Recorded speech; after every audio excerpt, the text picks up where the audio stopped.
Hello, hello, Pisces Collective. Ako po si James from James Tarot PH. Ito po ang inyong weekly reading for December 29 hanggang January 4.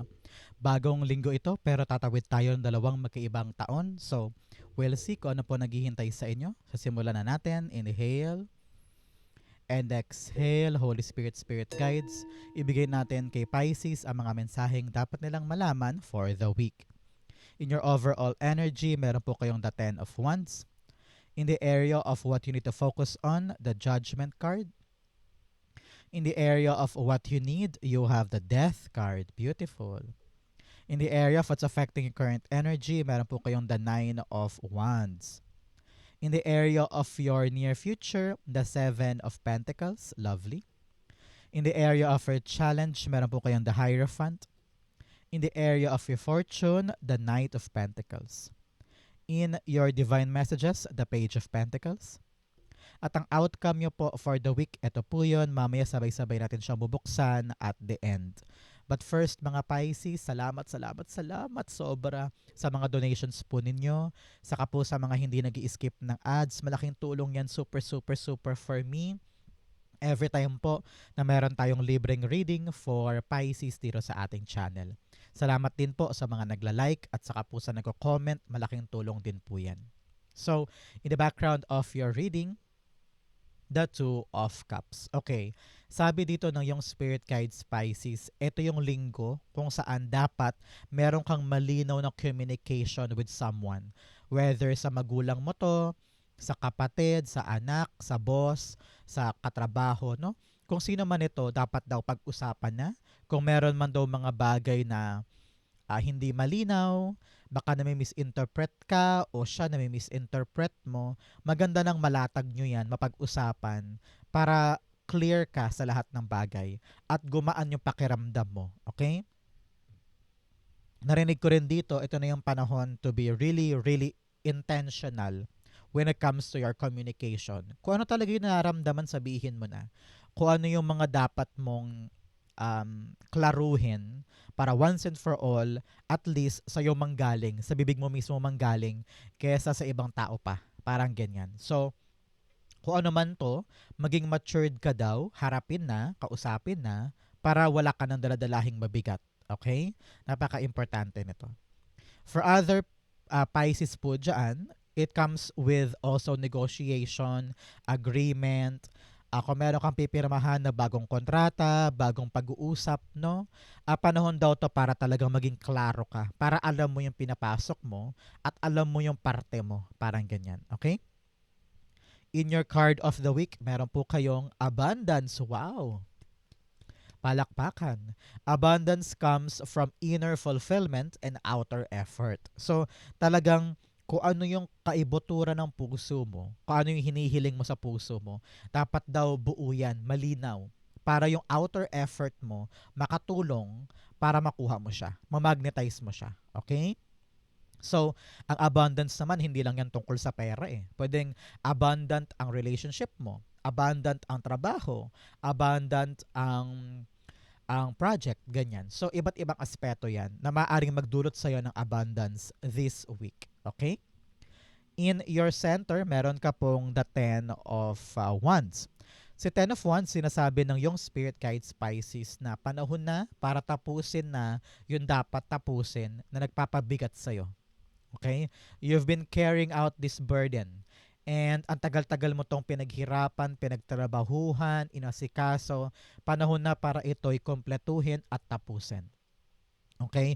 Hindi naman pwedeng habang buhay pasan-pasan mo yung burden na yan o yung kinikim-kim mo na yan. You need to make it an effort para once and for all mag-end na ito. Makakatulong sa iyo ang isang special person para ito'y maganap na. Halimbawa, ikaw ay may nilalakad na papeles, dokumento, project, ano. So sabi dito, let's wrap things up.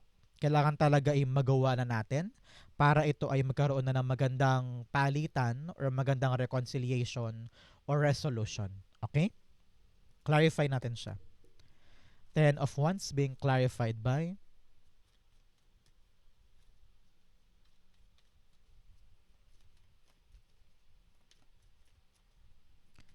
you have The Two of Swords. Yes, you need to make a bold decision pagdating sa mga bagay-bagay na pinapasan mo.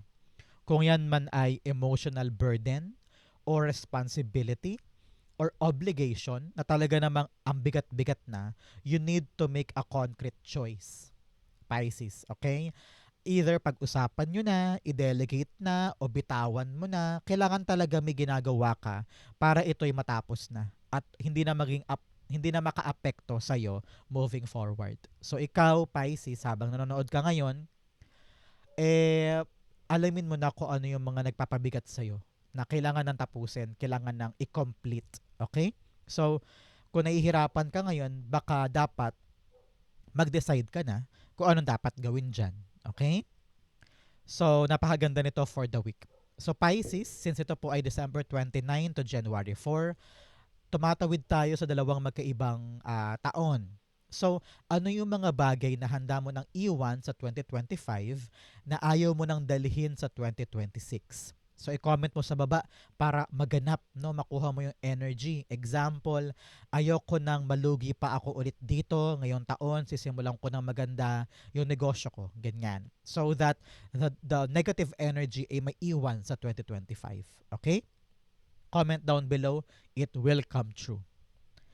In the area of what you need to focus on, you have the Judgment card. Bagong buhay. Yun ang kailangan mo daw mag-focus at this time. Bitawan yung mga bagay na nagpapaantala sa'yo, yung mga bagay na kumakadena sa'yo. Panahon na to para magising ka daw sa isang katotohanan about something. So, kung kinakailangan to ng pag-uusap, masinsinang conversation, gawin mo na daw para magising ka na, makapagbago na, ma-realize mo na yung tama sa mali, at maituwid mo na yung landas. Okay? Because some of you, hindi lahat ha, meron sa inyo, alam mo naman ramdam mo na yung katotohanan, pero wala kang ginagawa para baguhin siya o para itama. Ngayon, you need to surrender and you need to answer the call. May mga tao nagsasabi na sa'yo na, huy Pisces, dapat hindi ganito. Huy Pisces, ba't ka ganyan? So, listen to that.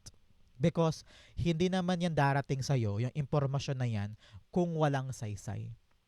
So panahon to para makinig ka sa mga nararamdaman mo, sa mga naiisip mo, sa sinasabi ng iba sa'yo na may basihan naman, at baguhin mo yung life mo so that pag enter mo ng January, renewed person ka na. Okay? Kung ano man to marirealize mo, you need to take action on it so that mabago mo pa siya. Okay? Clarify natin. Judgment card. Siya nga pala, Pisces, saan kayo magbabagong taon? What are your plans? Sa probinsya ba? Uuwi ka ba sa Pilipinas? Ano ba ang paraan na pag-celebrate ng mga Pisces tuwing bagong taon? Comment niyo po sa baba. Judgment cards being clarified by the Six of Pentacles. Yes, panahon na para mag-effort ka naman sa mga bagay na gusto mong ma-receive this time. It's all about you equal give and take, kumbaga, no? Hindi pwedeng naghihintay ka lang for something to arrive. Kailangan talaga ikaw ay magising, baguhin, aksyonan, i-upgrade or i-transform ang sarili para pumasok na yung karapat-dapat. Kasi halimbawa, balak mong magkaroon ng magandang kita sa iyong negosyo, pero yun ang goal mo, yun ang gusto mo. Pero wala kang ginagawang effort para lumaki ang kita, halimbawa. So, kailangan tayo ay nagigising sa ating mga maling iniisip para totally ma-receive na natin yung para sa atin talaga. Okay? In the area of what you need, you have the Death card. Death card, kailangan na daw tapusin talaga yung isang problema or isang bagay na madadaan naman daw sa isang matinong pag-uusap. Okay? Kung yan ay tungkol sa isang kaibigan, sa iyong partner, kung ano man ang issue, dapat daw tapusin na. Okay? Huwag mong hayaan na papasok tayo sa loob, sa bagong taon, na meron kayong misunderstanding or meron kayong mabigat na dinadala. Okay? Sabi rin dito, kung ano yung mga bagay na dapat mo nang itapon sa 2025, ay huwag mo nang dalhin pa sa 2026. Okay? Example, kung ikaw ay sanay na nagpapaloko ka sa partner mo, na kada paliwanag niya itinatanggap mo lang, naku, sana naman by 2026 ay matuto ka ng huwag magpauto at matuto ka ng tumayo sa sariling paa, mga ganyan. O di kaya nitong 2025 nasanay ka na yung trabaho ay ganito lang, pero ngayon 2026 sabi mo, gusto ko na mag-grow, gusto ko na mag-expand. So, you are now putting aside an old cycle and you are now starting something na alam mong makakabuti para sa'yo. So, kung meron talagang dapat tapusin, putulin, wag nang balikan pa, ito na yung sign mo, Pisces, to do so. Okay? Death cards being clarified by the Eight of Wands. Yes, yun yung tamang direksyon. Pag lumalabas po si Eight of Wands, kayo po'y binibigyan ng sign that that is the right direction moving forward para sa'yo. Okay? Sabi dito, kapag natutunan mo daw putulin na or tapusin na at hindian na yung isang bagay, doon magsimulang pumasok yung bagong opportunity or bagong blessing na talaga namang right path para sa'yo. Okay? Kaya daw hindi to makapasok-pasok ay dahil sa nakatingin ka pa din sa mga bagay na lipas na, sa mga bagay na wala na. So kung magagawa mo daw this time, Pisces, na bitawan totally, yung alam mo, maramdam mo yan eh, alam mo yan eh, kung ano yung mga bagay na hindi na para sa'yo, and talagang peaceful resolution na to in your part na parang sorry, end na natin to, tapusin na natin to, hindi na ako masaya or hindi na ako fulfilled dyan. So, doon lang papasok itong bagong bagay kasi nabuksan mo na yung puso mo sa pagbabago. Okay? Napakahalaga niyan. Kumbaga, ito ang kamay mo, may laman pa, sobrang nakakuyom ka, kaya kahit maghangad ka ng bago, hindi siya makapasok-pasok kasi hindi mo daw kayang bitawan yung mga bagay na wala ng saysay. So kapag binitawan mo na, ayan, open na yung hands mo. Saka ibibigay sa'yo ni God yung mga bagong bagay. Parang ganon. Okay? In the area of what's affecting your current energy, meron po kayong the Nine of Wands. Nine of Wands, sabi dito, huwag mo nang sukuan. Nasa dulo ka na lang din naman. Ituloy-tuloy mo na yan hanggang sa maibaba mo ito. Okay? Alam na ng spirit guides mo na sobrang pagod na pagod ka na hirap ka na, patuloy kang umaasa, gumagalaw, gumagawa, pero at some point na-realize mo, saan ba patungo to? Pagod na ako? Hanggang kailan ko pa ba to dapat dalhin?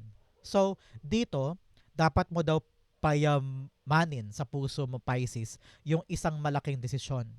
Are you gonna quit or itutuloy mo to hanggang dulo? Kumbaga, binibigyan ka, Pisces, ng yung spirit guides ng power, ng freedom to choose. Are you gonna stay and wait for the outcome? Or aalis ka na, bibitawan mo na kasi sabi mo, nagsasayang lang ako ng oras dito. Bitawan na ako, ayoko na. So, nasa iyo ang desisyon.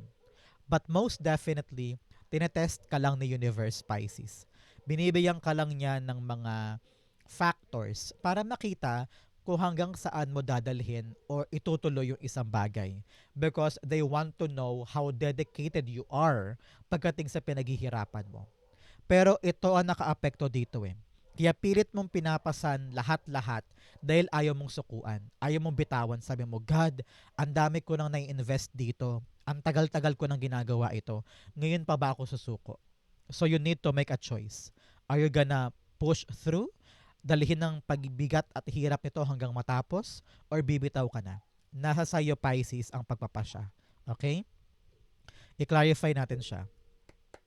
The Nine of Cups being clarified by Nine of Wands rather, being clarified by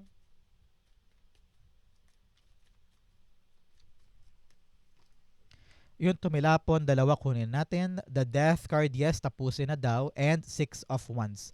Sabi dito, kailangan talaga mag-transform na tayo. Dalhin mo hanggang dulo. Tapusin natin to. Kompletuhin natin. Because success is really all around you. Okay? Sabi dito, doon nakasalala yung tagumpay mo. Kung kaya mo siyang ituloy hanggang dulo at huwag mag-quit. Okay? Because sabi ko nga, ang dami mo nang na-invest dito, ang dami mo nang nabigay, ang dami mo nang effort, attention, power na nalaan dito. So ngayon ka pa ba puputol? Ngayon ka pa ba bibitaw, di ba? So kompletuhin mo daw hanggang dulo, tapusin natin to para yung success ay makita natin in our life. Okay? Napaka-importante nito. Sabi, huwag ka na daw makinig pa sa ibang tao sa paligid mo na pinapadown ka. You need to focus hanggang sa dulo, matapos, at makuha mo yung fruitful outcome nito. Okay? In the area of your near future, meron ka pong the Seven of Pentacles. Sabi dito, hindi mauuwi sa wala lahat ng hinihintay mo. Okay? Meron kang hinihintay. Meron kang pinagtsatsagaan na kahit kailangan mo makipag-usap sa ibang tao, ginagawa mo para lang magbunga siya sa buhay mo. Kitang-kita ko po dito ang tabayanan mo after watching this video, 7 days, 7 weeks, or 7 months, meron kang mahihita na magandang bunga mula sa mga pinagtsagaan mong ito. Kaya nakikita ko talaga, ay ramdam ko naman Pisces na ayaw mong bumitaw, ayaw mong sukuan. Kasi sabi mo, kahit na marami kang question, marami kang duda, marami kang alinlangan, sa loob-loob mo, may misteryo. Ramdam mo na akin to, kaya ko to, kukunin ko to, hihintayin ko to. So, a good trait ito para sa'yo. Believe ako sa'yo. And huwag ka mag-alala, darating din ang bunga in the near future. Okay? Clarify natin siya. The Seven of Pentacles rather, is being clarified by the Ten of Wands. Wow, your hard work is really paying off. Meron ka talagang mga hinihintay na magbubunga para sa'yo at ito'y hindi lang dahil swerte ka, kundi dahil pinaghirapan mo naman siya. Hindi siya yung para bagang inabot lang sa'yo dahil para sa'yo. No. Pinakita mo na talagang kaya mo siyang paghirapan, pagsumikapan, handa ka mag-dedicate ng oras, pera, effort para dito. Na hindi ka katulad ng iba na porke nahirapan, bitaw na, uwi na. No. You are actually giving your all para dito, which is good for you. Talagang mag-aalab sa'yo yung outcome at makukuha mo yung matamis na bunga dito. Kaya kung ano man yung ginagawa mo ngayon, Pisces, na medyo nahihirapan ka na, baka panahon na to para makaisip ka doon ng paraan para pagaanin yung sitwasyon. Kasi hindi mo naman daw kailangang mahirapan. Parang makakaisip ka daw ng possible way para maging magaan yung daan mo patungo dito na hindi mo kailangan mahirapan. Kaya siguro importante talaga makipag-usap ka na para alam mo yung lighter way para daanan to ng maayos. Okay? In your challenge, meron po kayong explore your feelings and control issues. Wow. Sabi dito, kailangan talaga kalkalin mo na yung mga emosyon mo na pilit mong sinusuppress or tinatago. I-confront mo na yan para hindi pa balik-balik sa'yo, para hindi ka nahihirapan.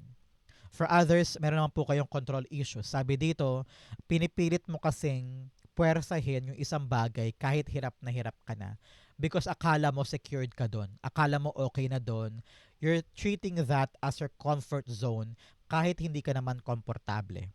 Sabi dito, 2 beses lumabas ang death card. Talagang you need to end something na time na, panahon na. So, wag mong kontrolin yung mga nangyayari. Daanan mo lang siya. Pag alam mong patapos na, you're actually reaching the end with the 10 of Wands. So, pag pinapasan mo tong 9 of Wands hanggang dulo, kasi malapit ka na, 9 to 10, no? Pa-end na talaga. Tapusin mo hanggang sa ma-reach mo siya. At wag mo nang kontrolin. Wag mo nang pahabain. Wag mo nang pahirapan ang sarili mo. It will happen in God's perfect time. So, stop na tayo sa pagkontrol, pagpuwersa sa mga bagay-bagay because it will naturally happen for us. Okay? In your challenge, you have the Hierophant. Sabi dito, Pisces, matuto ka daw makinig sa sinasabing payo sa'yo ng ibang tao. Hindi pwedeng ikaw lang ng ikaw or yung paniniwala mo lang ang pwede mong gawin. Sabi dito, matuto kang kumuha ng gabay or assistance or talagang natural helping hand from someone na aagapay sa'yo para matulay mo ito.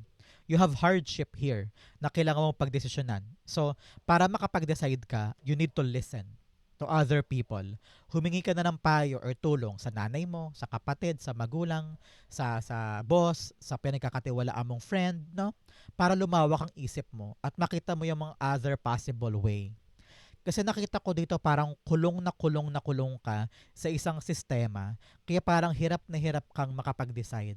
Kasi you don't want to fail, you don't want na maka-offend, at ayaw mo ring umalis or tumaliwas sa nakasanayan nila. Kasi parang very, very traditional itong card na ito eh. Kung ano yung nakasanayan, kung ano yung dapat gawin, yun ang ginagawa ng iba. Pero nakita ko dito, panahon na para mag-step out of the box ka, gumawa ka ng makabagong paraan na mag-work para sa'yo.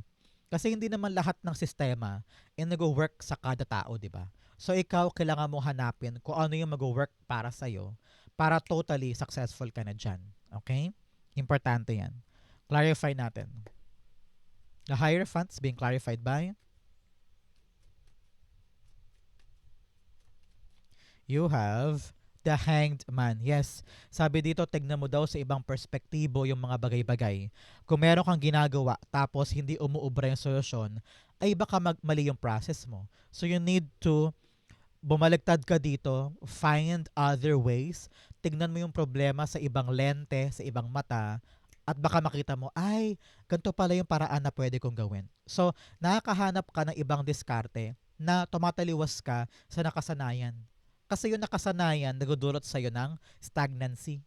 Lalo ka nahihirapan kasi parang hindi umuubra sa'yo. So ngayon, pag tinignan mo to sa ibang perspective, makakahanap ka ng out-of-the-box concept na uubra para sa'yo. Okay? Importante to. Isa-isip mo para kapag dumating yung stuck energy, magawa mo itong energy na ito. Okay? In your fortune, meron ka pong surrendering to the journey, release control. Yes, ito yun. 2 beses kang sinabihan, Pisces, napakawalan mo ang control sa isang bagay. Let it be, let it happen, let it flow. Kaya meron ka talagang death card here 2 beses kasi parang pinipigilan mo yung transformation mo. Pinipigilan mo yung pagbabago. Kaya wag nang kontrolin, hayaan mag-flow yan. You also have watching clouds, lie back, rest, and relax. Panahon daw to para magmuni-muni ka naman, mag-relax ka, mag-have fun ka, learn to really detach yourself for some time para makapag-recharge ang iyong katawan ng iyong isipan. Okay? In your fortune, meron kang Knight of Pentacles. Sabi dito, kung ano man yung planong ginagawa mo, gumagana siya para sa'yo. Okay? Kumbaga umaandar na. May slow and steady man, medyo mabagal man, pero at least umaandar. No? Hindi ka takot na baka walang nangyayari. Kasi may nangyayari naman, kaya lang paunti-unti. Kumbaga, wag natin bibiglain, dahan-dahan lang. Things and plans will work out in your favor kapag slow and steady lamang. Kasi kapag mabagal, nakikita mo kung ano yung mga dapat gawin, kung ano yung dapat itapal sa mga lalabas sa problema. Pero kapag nagmadali ka, nako, lahat ng aberya maaaring maganap. So make sure na slow and steady tayo. Ang importante, gumagana yung ating plano at umaandar ka. Okay? Clarify natin, ayun, tumilapon, the Empress card. Yes. Wow, meron kang kinecreate ngayon and it's working in your favor. Okay? Example, may ginagawa kang negosyo, trabaho o project, talagang nilalaan mo yung effort, time, and energy mo dito, makakaasa ka, it will be created successfully and abundantly para sa'yo. Kasi yung plano mo, maganda, umuubra. Kapag po lumalabas si Empress card, this is an energy of abundance. So talagang mayabong, malaki, malago, talagang patuloy ang agos ng magandang kapalaran for you. Napakaswerteng energy nito. 2 beses pang lumabas yung abundance energy. So talagang successful itong gagawin mo na ito. Kaya importanteng isipin mo lagi, dahan-dahan lang. Okay? Huwag mong bibilisan para hindi ka ma-overwhelm sa nangyayari, para magamay mo pa yung mga plano over time. Okay? I-claim mo to. A successful outcome in my creation will be granted. I claim it, I claim it, I claim it. In your divine messages, you have, you are good enough. Yes, magaling ka, mahusay ka, marunong ka. Kaya kung pagod na pagod ka at parang gusto mong sumuko, lagi mong isipin, I am good enough. I-comment mo ngayon sa baba, I am good enough. You also have conclusions are within reach. Yes, with the 9 of Wands and the 10 of Wands here, talagang patapos ka na. Patapos na yung pinaghihirapan mo. Kaya don't worry, i-push mo pa hanggang dulo. The good outcome will be yours. In your divine messages, meron po kayong Page of Pentacles. Sabi dito, huwag kang mapagod or huwag kang matakot na aralin pa yung isang bagay. Kasi ikakaunlad mo naman yan ikakabuti mo naman yan So, huwag kang ma-ego o ma-pride kung ang kinakailangan sa'yo ay aralin yung isang bagay. Example, sa isang trabaho mo, sabi mo, alam ko na po yan, huwag mo na ituro, kaya ko na yan. Biglang boom, nagkamali ka the next day. So, if someone is telling you, aralin natin to, pagmasteran natin to, buhisiin natin to, give yourself some humble energy. para aralin to. Kasi para sa ikakabuti mo naman yan eh. Hindi naman yan para sa ibang tao eh. Para sa iyo yan. Para mapapolish mo, mapaganda mo yung ginagawa mo. Ganoon din sa negosyo. Kailangan hindi ka kampante dyan na, ay, bumibenta na ako, okay na yan. You need to always tell yourself, kailangan ko mag-improve, kailangan ko laging pagandahin to, ano pang pwede kong gawin. Aralin so that it will be masterful para sa'yo. Okay? Page of Pentacles being clarified by, oops, the King of Cups. Yes, sabi dito, ibaba ang pride ha. Huwag emosyon ang pairalin, kundi talino, utak. Kapag alam mo sa utak mo na kailangan ko talaga tong pagtuunan ng pansin, pagtutuunan mo talaga siya ng pansin. Hindi pwedeng emosyon mo ang magsasabing, ayoko niya, nakakapagod yan, ayoko, maraming gagawin, ayoko gawin yan. So, don't let your frustration run you over. Okay? Isip dapat ang pinapairal. At doon mag-uugat yung totoong contentment mo. Kasi nare-realize mo, ito pala yung dapat kong malaman. Ganito pala yun. So, napapanatag ka kasi dumadami yung knowledge mo. Parang ganyan. Okay? Outcome mo ito, but first, bigyan muna kita ng fortune cards. You have funnel, period of frustration, lessons to be learned. Yes, marami kang frustrated energy, kaya ngayon kailangan talagang matuto pa tayo ng mga bagong paraan para magawa natin yung mga dapat natin gawin successfully. You have torch, spiritual development, enlightenment, awareness, and understanding. So, lumalawak ng isip mo, no, nag-aalab na ang iyong damdamin, ang iyong isip, at nakikita mo na yung kaliwanagan sa mga bagay-bagay. Good for you. Especially in your decisions. Ngayon talaga liliwanag na yung isip mo sa mga bagay na dapat mong pagdesisyonan. Okay? You also have tulip, great passion. Yes, gamitin mo yung love mo, passion mo, yung energy mo para itulay ang isang bagay matapos na makompleto na. You have flowers, happiness. Wow, i-claim mo to. I have happiness in my life. I claim it, I claim it. It will be yours. Sulat mo po sa baba. Ang outcome ni Pisces for December 29 hanggang January 4, the Six of Swords. Wow. Meron kang dalawang 6 here. 6, saan yun? Yan. 6 of Wands and 6 of Swords. Ang 6 po is angel number of reflection. Sa panahon to para magbalik tanaw ka sa past, para makita mo kung ano yung mga mali mong ginagawa na dapat mong itama, mga maling bagay na dapat nang tigilan, at saan ka nag-improve na dapat mong ituloy. Okay? So mag-reflect ka na ngayon. With the 6 of Swords here, giving us the clarity na talaga namang mag-move on na tayo from something na mabigat. Okay? Meron kang mabigat na pinapasan na talagang matatapos na at heto ka na. You are now reaching calmer waters, calmer shores. Tahimik, payapa, relax ka na, maayos na, nakaalpas ka na sa hirap. So congrats po para sa inyo. Clarify natin siya. The 6 of Swords being clarified by, oops, the Ace of Wands. Yes, bagong buhay talaga to. Congrats, Pisces. You are now entering a new level of your life kung saan mas tahimik, mas maayos, less stress, less worry. Kasi talagang nag-push forward ka eh. Ano to eh, ginawa mo to eh, pinilit mo to eh. Talagang ito ay mula sa isang collective na pagkilos mula sa iyong buhay. Talagang aabante ka na, susulong ka na, at ready ka na to enter a new life. So, out with the old, in with the new.